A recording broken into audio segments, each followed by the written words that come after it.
Welcome to Dr. Lotte's Science with Soul, the podcast that transcends the boundaries between science and spirituality. Prepare to be uplifted, transformed, and awakened to create a path to healing your own life physically, emotionally, and spiritually by bridging the gap between science and soul. Are you ready to rewrite your energetic blueprint and break free from inherited patterns? Hi, I'm Dr. Lotte Valentine, physician, psychic medium, and ancestral healer.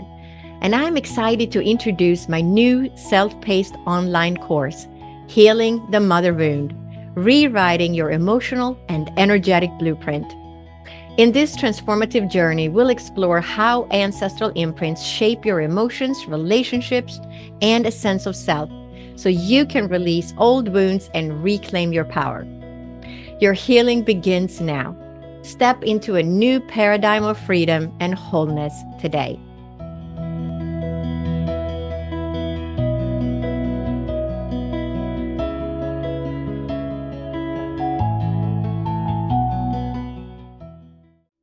Welcome to Dr. Lotte's Science with Soul.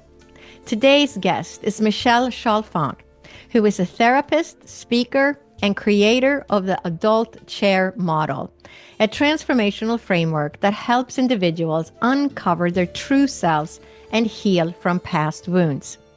With over 25 years of experience blending psychology, spirituality, and energy healing, Michelle integrates techniques like NLP, EFT, and meditation to offer practical tools for self-awareness and emotional freedom.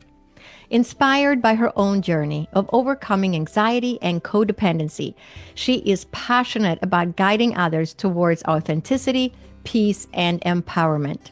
Through her work, Michelle provides a clear roadmap to living fully and freely. To learn more about Michelle, please visit theadultchair.com. So welcome, Michelle. It's such an honor to have you as a guest today. Oh my gosh, thank you for having me. I appreciate it. And you have so much to share with our listeners. So I was like, where do we start?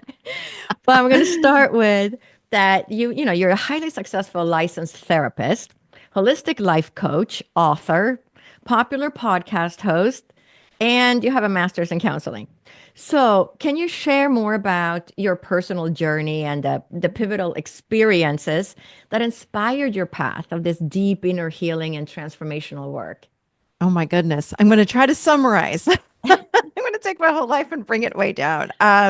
Yes, of course. I'm an open book. I'll share anything you ask. I grew up, it's funny. I was speaking with Dr. Judith Orloff the other day. She was on my show the other day, and we were talking about being an empath. And I realized, again, this is a long time ago. Nobody talked about what that meant all these years ago. Like I was a child in the 70s. So I didn't know that I was an empath. I was exhausted. I was reading everybody. Nobody talked about what that was. There wasn't a coach on every corner. There weren't not only were there not coaches around, there were no therapists. I mean, in my family, my dad would say, we don't air our dirty laundry to strangers. So not everyone went to a therapist. It was really, truly back then, where now it seems more hip and cool. Back then it was more like, and you know this, like, oh, there's really something wrong with you to go to a therapist. I'm like, okay. Yeah. So I grew up feeling very overwhelmed. And I didn't know that that was even a term. I remember being 10 years old, like overwhelmed, anxious. And now, like what I know now was I was even depressed, but nobody knew it. Because on the outside, I could put myself together, and even going through high school and college, I had the boyfriend, I was in the cool friend group and all that, but I was numbing out like crazy with alcohol. I was smoking a ton of marijuana because I was so overwhelmed. And I realized, yes, I was an empath, but I was born just able to, honestly, I was very sensitive and on top of that. So I was very intuitive. And again, I was in this world that nobody talked about that stuff. Not that my parents shamed me. I just didn't even know what to say. I thought there's something wrong with me. So I grew up with that belief. There's something wrong with me. Why do I have all the negative thinking in my head? Yada, yada, yada. So that was my childhood. It was hard internally to be myself. which led me, and I also loved helping people. So it led me to the path of becoming a therapist, becoming a coach. And I remember I was probably in my late 20s. I remember I was just about to get married. My husband and I were traveling when we were engaged, and Oprah was on. This is back when she had her show. So this is like back in the late 90s. And we were in a hotel room. I remember he was getting ready and I had Oprah, and I was sitting on the edge of the bed and I was watching, and she had Dr. Phil on. This is way before he had his own show. And they pulled someone out of the audience, and this woman sounded just like me. She was overwhelmed, she was depressed, she was all these things. And Dr. Phil looked at her and he said, I know exactly what, or he said, and I know what you need to do. And he said, you need to learn how to love yourself. And I said, oh, here we go. And Oprah said, yes, that's exactly what you need to learn how to do. I said, okay, cool. So I really got close to the TV. I remember like it was like a day ago. And I was waiting for him to say, how do you do that? Right. And he goes, so there you have it, everybody. She's got to love herself. And then that was it. And she left the stage. And I thought, wait a minute. But again, back then, there was no internet. There was none of what we have now. So I sat there and I said, that's what I need to do. So I really went on this quest of understanding, how do we love ourselves? Why didn't I love myself? And I knew, because I was becoming a therapist, I was getting healthier. I had my own therapist. I was doing a lot of trainings. I've always been drawn to the spiritual world, always, since I was a little girl. So I loved understanding the world of energy and chakras. So I'd been doing that since I was a teenager as well. So what I did in my own practice was I merged all of it: the energy, the spirituality, and the help. So when clients would come to me, they're like, this isn't quite therapy. What is this? They go, but I love it and it's working. I'm like, okay, cool. So I just was on this quest to merge all those things together to really understand what happens when we die. What is that bigger thing than us, thing that we call God's source? Because I could feel it sometimes. I knew it was there, and I wanted to incorporate it into everything that I did. So fast forward again, I went through my life. I'm a self-help junkie. I love working on myself because I love to then translate it and break it down for my clients and for anyone that sits now in my audience on my podcast. My listeners, I do a lot of live events. That's the whole adult chair book is all about that is coming out. So my whole goal has been to help people lessen or end suffering. And I provide now the tools to help them to do exactly that. And again, the feedback I've gotten over the years has been, they're like, you break everything down. It's so simplified. I'm like, that's just how my brain works, So yeah, so that has led me now to, again, I do a lot of different things, online courses and events and things like that. But this book, The Adult Chair, is all about exactly that. It teaches you who you are, how you got this way, and then how do you help yourself to transform? Because everyone is a little different, of course, but in the book are all these tools that help people to transform their lives in a very simplified way. I love that. And I love the journey, how, you grew up and you just, from the beginning, you were connecting to the spirit, to the spirit world. And then, so then you became a counselor, right? So you went that path. Mm-hmm. And what is the adult chair model? Tell us Mm-hmm. about that. Yeah. The adult share model is based on three stages of our lives. So it's a model, again, that helps you understand who you are and how you got this way. But again, part two is, and how do I change, right? Those are the 5 pillars that are in the book. So it's based on 3 stages of life. So we've got the child, everyone's a child, that's age 0 to 6. Then we've got the adolescent, which is age 7 to 24. And this is like pre-adolescence, adolescence, and post-adolescence.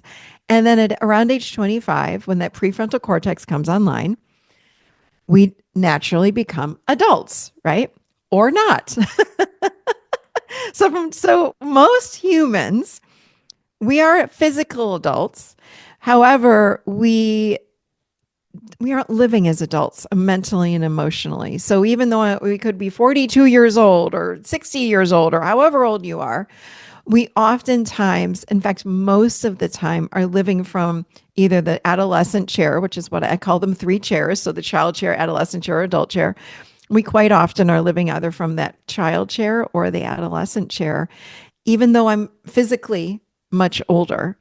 So that's what the model is, and it breaks it down it's so simplified. So then anyone that listens to the podcast or reads the book can go, oh my gosh, that's me. I hear that all the time. That's me. You just yeah, that's why I'm anxious. That's why yes, because these needs weren't met during this phase of this chair, the child chair, 0 to 6, or the adolescent chair, and therefore we get stuck.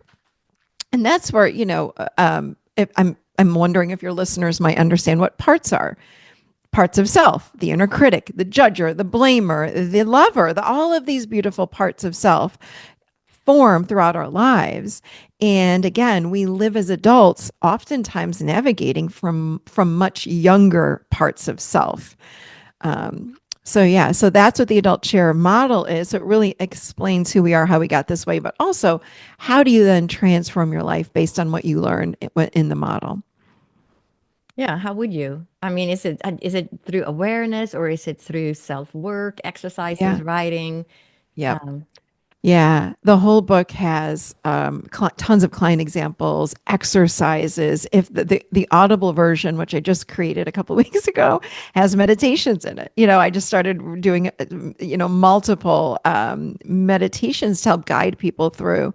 But yeah, so it's all about those things, and then again, what we plug into are the 5 pillars. So over the course of 25 years of working with people, what I did with this book is I said, okay, what are the things that keep coming up? What am I speaking to my clients with over or about over and over and over and over and over again?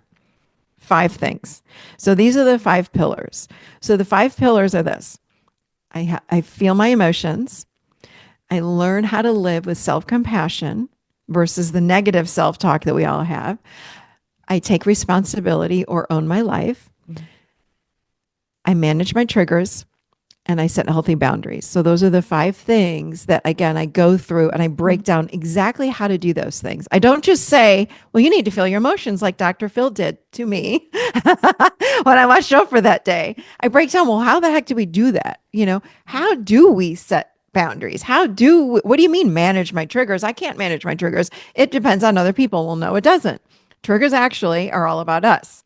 So I teach you, break it down, I simplify how we do these things and how you can start applying them into your lives today, like right today. You don't have to wait a year. You don't have to go to a training. You can start today to apply it into your life. so how did you learn to love yourself? I mean, after you saw that Dr. Phil on TV, what happened next? Like, did you just figure it out going to school, or how did you come to that? Yeah. I had a lot of different mentors and teachers and trainers. And again, pretty intuitive myself. I was guided toward different teachers, and I would take maybe something I learned from this teacher or mentor, and I would make it into my own, like what or organically would make sense for me. So, the thing that really turned me around, which is what I love to do, is my version of parts work. A lot of people will talk about parts work, like IFS parts work, internal family systems. I've never been trained in that. I hear somewhat about what that is. I do something that's much more spiritually based, and people tell me it's really easy and transformative very quickly. So that's what I started doing. In order to love myself, there was a process that I just, again, it just came to me like in an intuition or a download. I said, I've got to get in touch with these voices that are telling me that I'm so horrible and I'm awful and I'm a piece of crap and all the things. So I started talking to those parts. I did go through an NLP training, and I learned about different parts of self and started to ask myself these questions like, who's talking? I still say that now. Who's saying that? Like, who just said I'm never going to amount to anything? Who's telling me that I'm a failure? Who's saying that? And then you learn to turn toward those parts and meet them with compassion and love. They're younger. They're younger parts of self when you have to learn how to then cultivate a relationship with those parts. And then those parts can start growing up. I had this really cool experience that just happened recently, actually. I love inner child work. A big part of what I do is inner child work. And I have always, when I go and work with my inner child, I'm open to any inner child part or age popping up for me. But typically, I'm working with a 5-year old part repeatedly for years. And about a month ago, it was wild actually. I just went into my meditative state where I go, okay, I'm here to check in, with my 5-year old. And she wasn't 5. In fact, she was my age, she was my eye level. And I was like, well, this is wild. She's grown up. So I realized that part, like, I don't know if and again, I don't know what's coming in the future, but it felt like that part was done. And now there's a 9-month old that keeps showing up. So again, I love this work so much. You never know who's going to show up. You never know. But I just had someone say to me the other day, she's like, a friend of mine said, you're night and day, even from a year ago. And I said, so wild, because in my 20s, I would say that I was emotionally dysregulated. I was up and down, up and down, up and down with my emotions. I was happy, I was sad, I was happy, I was sad. And just doing this work, that's all I've done, has transformed that part of me. And I'm so much more in balance, so much more peaceful. I don't have that negative self talk anymore. It feels like it's many years old, which it is because I'm older now. And it's like I just don't have it. But I remember even in my 30s, it started to fade.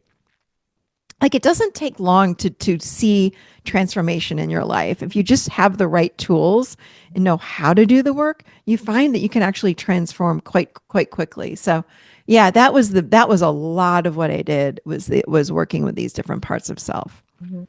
And you mentioned that you studied some NLP. Is that neuro linguistic programming or? Yes, Yeah. yes. And can you just talk a little bit about what that is for people who are not aware? Oh my gosh. It was so long ago. It was literally probably 30 years ago that I did it. Neurolinguistic programming. I can't even define it anymore. My biggest takeaway was working with parts of self and understanding that different parts of your brain are going to light up and guide you based on what's happening outside of self. So I honestly can't even expand more on that. It wasn't a huge training. I did one level of the training, again, probably 30 years ago, and I haven't done anything with it since. But that, and I feel like our soul guides us towards things in order to get what we need. Have you ever been guided toward a book and you open up and you read like one chapter or one page and you go, okay, I'm done. A I million feel, times. you know what I Yeah, mean? Right? I Like, know oh, exactly what you're saying. You walk yeah, into the like, bookstore, yeah, you're with a friend, you're not even looking for a book, and then you walk by the book and it sort of talks to you, and then you pick it up and you open it randomly to the one page that has the information you've been searching for. Yeah. It is you're exactly. right. It is like you're being guided. It's like somebody takes you Yes. by the hand and says, over here. Exactly. Yeah. And I feel like I was drawn to this training in order for me to develop the way that I do parts work, because that's what I got mostly out of. Like, I also remember, like, if you look up to the left, I don't remember, like, you're thinking in the past, you're accessing that part of the brain. I remember going through the whole training, but the part that I extracted from that whole training was this sort of parts work. And I started using it. I had a private practice right when I was 30, and I started working with my clients. And then I kept just kind of morphing it, morphing it, morphing it. And I've had a lot of people ask me, like, are you a shaman? I'm like, no. They're like, because how you do parts work is very much like a shaman. I'm like, really? Because I said, I'm not. So it's fun. Yeah. And very energy based again. Mhm. It's all about the transforming or transmuting different energy parts of self. So Right. Almost sounds a little bit like soul retrieval and it is. retrieving that part that is missing. Something happened and then you Yes. lost that part and you left it in a tree somewhere. And then the shaman comes in and says, all right, I can find it for you. And sort of, Yes. blows it back into your heart, into your soul. And but it's all about that. It's all about that awareness and creating that awareness and that inner child work. So people who are listening and thinking, well, I know I have a lot of issues. Like, how do I find it? Like, how do I know that it's 9 months or 5 years or 7 years? Like, where do the people start? Yeah. Oh my gosh. Okay. So I'm thinking I have so many free things on my website for the inner child because I love it, love it, love it so much. And I'll give you the link for that so anyone can go and check it out. That's at michelleshalfant.com/inner child. And that gives you 2 guided meditations to access and connect with your inner child, as well as journaling prompts. Yeah, it's beautiful, beautiful work. Um, so, where would someone begin? I always say you begin with curiosity. Like, so here's the thing: is the inner child this physical part of you? No, but there's an energy that is still in there that is very much part of you. So when if we relate it even to the adult chair model, the child chair is the part of us that is responsible for feeling our emotions, for our needs, true needs, not wants, but needs, true needs, spontaneity, passion, purpose, creativity, trust, fun, joy, all of these things. That's the inner child part. So when you are experiencing one of those things, you're actually activating that child part of you or the child chair. So to access though the inner child, get curious. What am I feeling? And then you can ask yourself, who's feeling that? Who's feeling that? You can close your eyes and turn next to you and ask, what part of me is next to me? Like I want to access a part of me that's younger, the younger part of self, 0 to 6 years old. Now you might not be able to see immediately that part in your mind's eye. You might be someone that hears. You might be someone that senses. So don't beat up on your. A lot of people say, "Well, I can't see anything." Well, it's okay. Do you sense it? Yeah, I just know something's there. It's like a blob. Great. Ask them some questions. Start dialoguing. Say, who's there? How old are you? And then you introduce yourself. Hi, I'm so and so, and I'm this many years old in the year is 2025. I'm so glad to meet you. I'm here for you, and I love you. Tell me everything. So you just start dialoguing with that part. That's the very simple way of doing it. But get curious. We've got all kinds of parts, and they're wanting. Most of them don't even know that we exist. Yeah. And you talked about the 5 pillars that, feeling the emotions, being self-compassionate, responsibility, manage your triggers and your boundaries. Um, I'm going to say, probably, we all have all these issues, right? Everybody has issues like this. It's not like somebody's walking on water and don't Yeah, have these issues. It's just a matter of figuring out, what are the things that you're struggling with. Now, when you talk about boundaries, for example, I feel like some people don't even know that they have poor boundary structure, right? right, Because they were raised to be like a people pleaser and, right. subservient to other people and just doing things for everybody else. What advice do you have to people that are thinking, well, I don't have boundary problems, do I? Yeah, How did they become aware that they do have boundary problems? Do you have any examples or stories to share? yeah. Um, First of all, notice if you're drained with people. Notice if you bite your tongue. Notice if you get knots in your stomach when someone is nearby and you don't really know what to say or do, but you don't want them near you. Start again, get curious. Notice what's happening inside of yourself. And how do you feel when someone says this? I find that we oftentimes will disconnect from how we feel and we make light of it and we brush it off like it's nothing, or we let it go and say, oh, no, no, no, they're just having a bad day. It's okay. It's like, no, that's not okay. Often, for 20 some years of having a private practice, people would say to me, this is their classic response when I would suggest, hey, I wonder if setting a boundary would be appropriate. It sounds like it would be based on what you just shared with me. The response would be, oh, no, I'm not confrontational. I'm like, no, no, no, no, no. Yeah. Boundaries are not confrontational. Now, if someone is raging at you, that's a confrontational boundary. And certainly when someone's raging or throwing something or whatever, typically that causes the other person to either yell back or just shut down. So that is a boundary. It's very unhealthy. Boundaries simply treat others how we want to be treated, and that's it. An example I have, so I do these very small group intensives with people. I'm doing one right now for 8 weeks. And one of the girls that was in my group last night said she was talking about with her partner, and she had said, I really realize I'm ready. I want to have a family. She's in her 30s, and she says, I'm realizing I want to have a family. I said, okay, what needs to happen next? And she says, well, I have to speak up. And oftentimes, by the way, a boundary is just a request. It doesn't even have to be, please don't do that to me anymore or stop doing that. It could just be like a request and speaking up. But you're doing it for yourself, from yourself. And I said, well, what would happen if you ask your partner, would you like to have a family or are we going to get married? You've been together with now for 3 years. You are in your mid 30s. If you want to have kids, it's probably time to do that. She was so overwhelmed. She was so overwhelmed. And I said, what's happening here? And she said, I'm so uncomfortable with that. You know, da, da, da, da, da. And I said, okay, this is just a simple conversation that needs to be had.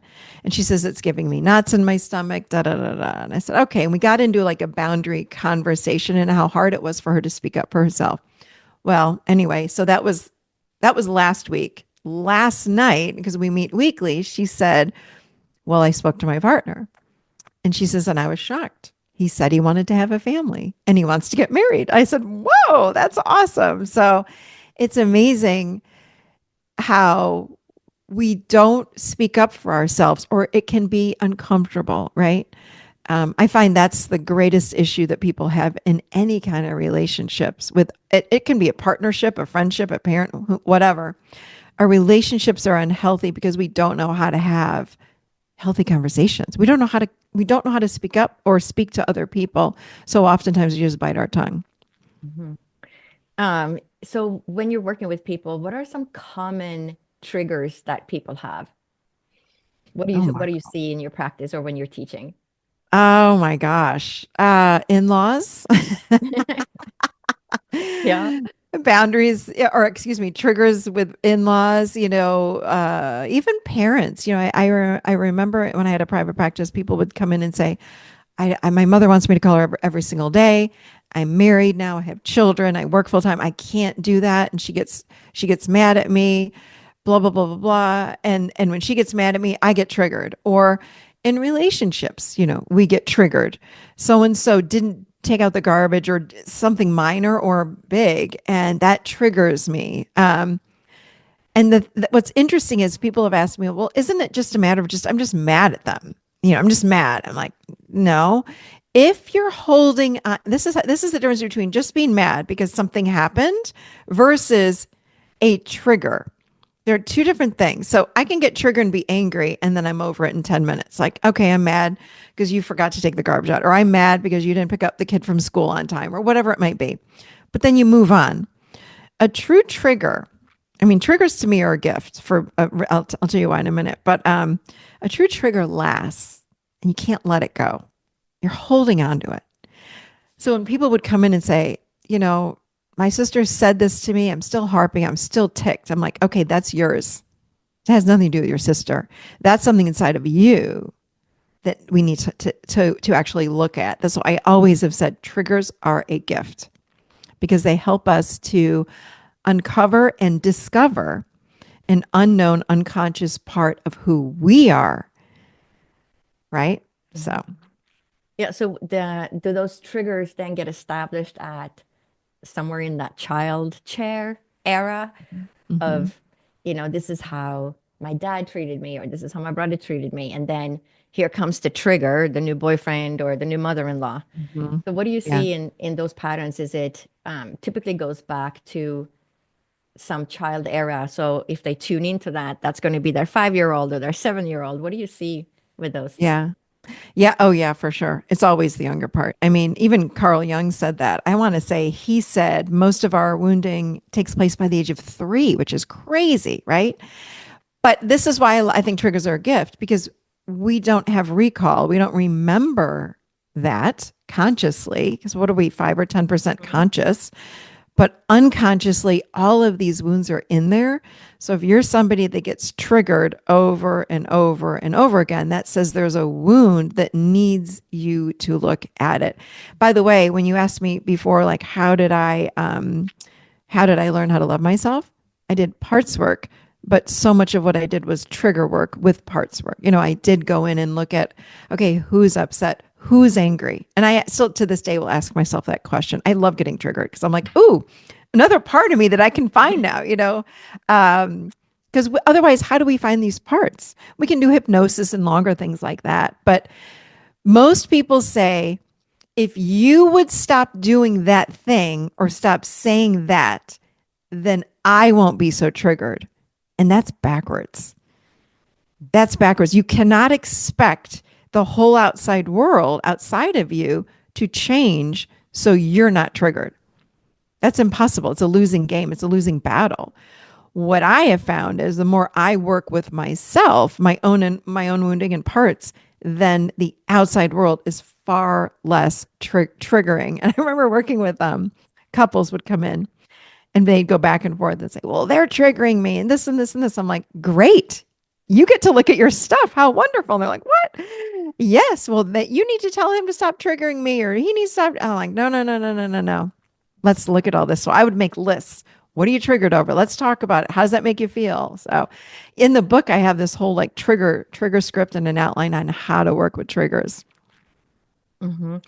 I like that because it creates that awareness, right? So it's the Mhm. deeper healing versus just saying, stop that, don't do that, right? Yeah, Right? And you have to, that's always the hardest part is to dig deep down inside yourself to say, well, why is it that I'm getting triggered? Where is this right. coming from? When did, what happened in my own life? And it's so interesting because that there's so much subconscious that happens, right? When we're just toddlers and we don't really remember what happened, but we know that there's something that happened that then created the trigger for us. And then it comes Absolutely. back later on so that we can all discover it and create healing for that. Yeah. So, all right, it is. I love this work myself because it creates healing in that person and they become a different person by doing the work. So, Mhm. you also created the academy. You've been so busy. So, I know. I know. It's so funny. People ask me all the time, like, how do you get through a day? I go, I love it all. It's about yeah. transformation, right? So, Yeah, and it's about healing people and creating a better world in the end where we can all see each other for who we are and be together.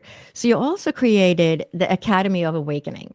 mhm. Could you explain your vision behind this initiative and describe how it empowers participants on their journeys of self-discovery and spiritual awakening? Yeah, yeah, for sure. I had an old membership few years ago, and I felt really inspired with the way the world is right now. We're in a massive state of awakening on this planet, and people do not know what's going on. They're like, why so much contrast? What's happening in my group? Just the other night, I'm working. There's this very small group of people that I work with, and one of the guys said, "Oh my gosh, I was in meditation." He's like, "I saw my cousin's dead son appeared in my meditation." He was like wide eyed, like, "Oh my God, what do I do with this?" I said, "Well, what do you know? You're starting to see people that have crossed over. That's beautiful." And he was like, "What's happening? Why is this happening?" So this is happening for the entire planet, as you well know. And I felt, again, I listened to my heart. I listened to those impulses or downloads that come through. And all last year, I kept feeling like I needed to create a place or a space for people to come learn from other spiritual teachers and myself about how, the way I see it is I want to help people remember who they truly are. So, who are you really? Like, yes, I'm Michelle Chalfant. Yes, I do all these things, but that's not truly who I am. It's not truly who I am. That's what I do in the world, but that's not who I am. So I really want to help people cut through all the masks that we have accumulated over the years and give them real tools to help them to remember. So the way that I designed this is that every month I have a new spiritual teacher. I put out a brand new course every quarter. I do live Q&A. I have people that we do live podcast recordings in there, so then you can listen to the person and then do a live Q&A with them. I drop a new meditation every month. I do journaling prompts, like all kinds of things. You don't have to do everything. You can do whatever resonates most with you, and you can do it at any time because it is all recorded, of course. But yeah, it's just I felt moved to create a space for spiritual teachers to come, and it was almost like I wanted to create a hub, for lack of a better word, like a hub for spiritual teachers to come and teach whatever they know and for then people to come and join that space and learn from a variety of people because I certainly don't know it all and I don't claim to know it all. um, but together, gosh, we can crack each other wide open when we really hear from all kinds of different spiritual teachers. Mhm. No, that is so beautiful. And the awakening, like you said, the whole world is going through this awakening right now.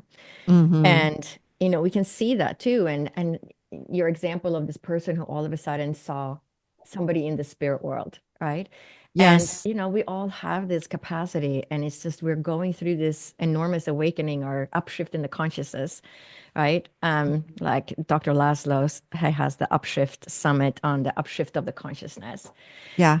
So, you know, so you also talked about who we are as souls, right? And in your podcast episode, How to Live a Soul Aligned Life, you explore the Mm. intuition and synchronicity.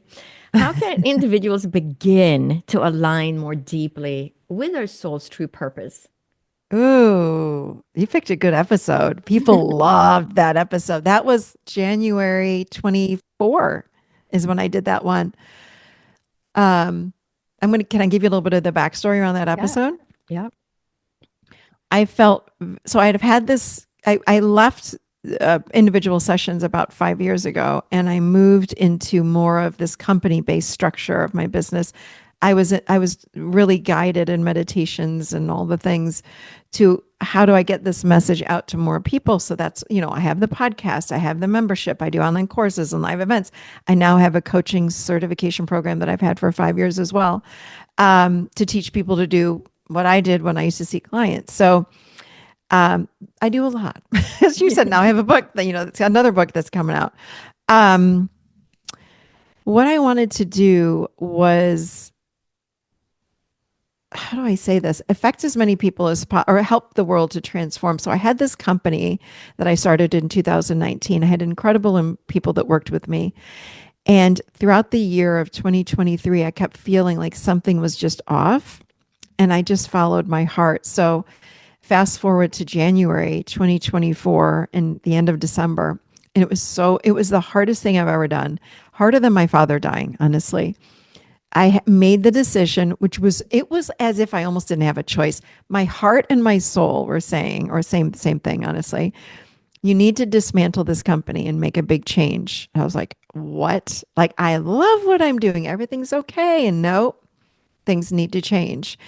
And I made the decision to let almost everybody go in that company and start fresh, clean slate, and that membership, like do all of those things. And I did. So, how did I know to do that? I listened to my heart. I call it living chin down. So we can live chin up, with just the chin up, the head space, which it says no. Why would you do that? Da da da.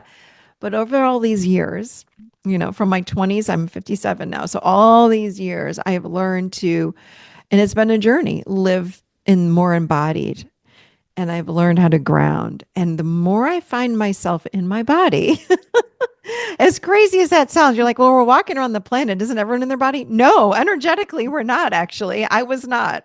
I was disassociated quite a bit in my teenage years and 20s. When the more embodied I became, the more I started feeling just these impulses from my body and my heart space. And the more I'd hear clearer, do this, or I'd feel movement. I always say, do you feel moved? How do you know to do this or that or the other thing? I don't know. And I'm pointing to my head for those that aren't looking. I don't know. I'm chin up. Chin down. Living a soul aligned life is when we live from that heart space, and doesn't mean it's easy. That was the hardest thing I've ever done in my life, to shut the company, the way I was running it, and start anew. But I had to learn trust in a way that I've never experienced trust. Looking back on it, it was the greatest thing I've ever done. I took a break from the podcast for 3 months. I finished writing the book. I hired new people. I launched another coaching program. I was like, all these things happened, and I did it based on what I was feeling, not knowing. It's not that I don't engage my mind, because I certainly do, but I lead from the heart and I wait for it. So I've had the Adult Chair podcast since November of 2014. And I knew in 2024, January, oh, the name of the podcast is going to change. Okay. So I started telling people I'm going to change the name of the podcast. And they'd say, well, what are you going to change it to? I'm like, I don't know. They're like, well, how do you know it's coming? Because I can feel it. So that's how I live. I live my life based on feeling, and it's not an airy fairy thing. It's very much soul driven. And then I wait for things to arrive, which is very different than living how I used to live, which is from the ego. And I'm certainly not perfect at this. But when you ask me, what is a soul aligned life? That's a soul aligned life. And there are some days where I go, oh, I'm going to do this. And it's quite clear. And there are other days where I go, oh, I'm making a change over here. I don't even know what it's going to look like, but I can feel that change is coming. That's a soul aligned life. So what happened with the podcast was I came back on air last May, kept going with the Adult Chair podcast. And then I knew in December of 2024, I said, oh, I was talking with someone one day, and it might have even been on one of my podcasts. And I said, oh, yeah, the show's not exactly changing all that much. I just feel like I'm going to change it to my name. So it's going to be the Michelle Chalfant Show. And it came through me. I was even surprised. I said, oh, there's the name of the show. Okay. So I wrote it down and that's what it is now. So that's living a soul aligned life. So an ego life is very much what's coming. I need to know right now. Hurry up. It's got to be on my timeline. And what I realized when I dismantled the company the way it was last year, it's not on my timeline. And you got to have trust that things are unfolding in divine time. And I wait for it and I feel my way through life instead of thinking my way through life. Again, it's not to say I don't think about things, but I act first from my heart impulse versus my head impulse. If that makes sense. Does that make sense? Oh, it makes perfect sense. So, I mean, Yeah. I have a very similar life myself. It's all about tuning in and I always say, leave the brain on top of the fridge. Like Yes, it gets in the way, right? it Because does. my very um, type A personality brain will say, oh, no, that's not a good decision. Why are you doing that? That's too risky. Like, what makes you think that's going to go well, right? And we kind of just get ourselves in this tizzy. And Mhm. then you get out of the brain and you go to the heart and you say, how do I really feel about this? This feels so right. But then the hard part, I think, is learning to trust. And I went through a long period of that trust, learning to trust in that intuition, learning to trust in how you feel and what that heart tells you. And, and that's, I think, the hardest part for people who are listening who are not yet transitioned and tends to spend too much time in the brain, right? Versus trying to move it down to the heart. Yes. But it's what would you tell people? I mean, how do we teach people to stop thinking so much and tune into that heart space more? Yeah, I call it taking micro moments throughout the day of traveling down into your body. So that might look like um, spending a minute. I'm not talking an hour, a minute, but you've got to insert these micro moments, even if it's start out with one a day for 1 minute. Oh, I'm going to pause in between calls and I'm going to wiggle my toes. I'm going to feel my butt in my chair. I'm going to take a slow, deep belly breath. I'm going to look out the window. Like I'm looking at my window, I've got a lot of trees. And I just take a slow, deep breath and I reorient myself into my body. And I go, oh, okay. Oh, and I slow down. Slowing down disengages the ego self and starts to put us more soul aligned. Tuning into what I'm feeling starts helping to create a soul aligned life. All of these things are what you need in order to start living from the body to live that soul aligned life. And the more comfortable, it's kind of like putting on a new suit or a new costume. It's weird and uncomfortable at first. It's like that's scratchy. That doesn't feel really good. And then over time, we start to settle in and it becomes really comfortable. I was so, like I said, dysregulated. Like nobody talked about the nervous system in the 90s, let's face it. So, you know, now everybody talks about the nervous system. It's like, okay, that's fine. But what I learned was, oh, my nervous system was so dysregulated and spending time in nature is incredibly regulating. So I happen to live on a lake and, even when I didn't, I just loved to walk in nature. It was very soothing to my nervous system, very regulating. Learning the belly breath. I've been doing that for 20 years. I have a video on just how do you do the belly breath, which brings you into that parasympathetic regulated state. And then I started noticing, oh, I can feel my feet. I can feel my legs. It sounds crazy because I always thought I did, but I just feel a deeper presence of my body, of self now in doing these micro moments. So I started out doing a minute, a minute, a minute throughout the day, and then maybe 2 minutes. Or I just do 10 1-minute micro moments. I make sure that when I get out of a meeting, like when you and I are done, I'm going to go walk down to the end of my street and back, which takes me 10 minutes. I make sure I do it. Now my ego is going to tell me, but you have another podcast to do. You don't have time to do that. And I'm like, yes, I do. I do this for my heart and my soul. I have to do this. It's a I don't listen to that ego like I used to. My soul's running the show these days. I love that. It's such great advice. Yeah. Because taking that time for yourself is always the hard part because you look at your desk, it might be a stack of papers or your calendar, whatever Totally. it is, right? That triggers Mhm. people. So how it's been, time is flying by. So how can people connect with you and learn more about you, take your classes or join your courses? Yeah. I would just say go to theadultchair.com. Everything is there. Everything is right there. All the courses, everything I'm doing this just came through. In fact, I was in my planning meeting for the next year yesterday. I kept saying to my team, I'm like, I feel like I'm going to be traveling, doing some live events out west, and I don't know where and why and all that kind of thing. I've been saying that for about a month or two. Yesterday in the planning meeting, it just boom came through. Oh, we're going to go out west. Oh, it's going to be August 1st and 2nd. We're going to be in Park City, Utah. We may go to LA or Arizona as well, but this is coming through. So, yeah, it's so fun. But yeah, so anything anybody wants to know, go to theadultchair.com and everything is there. Events, the book's available on Amazon and everywhere else. My podcast everything is right there, theadultchair.com. Yeah, and we'll make sure we put all the links in the show notes as well. So Yeah. my last question to you is, what do you think is the meaning of life?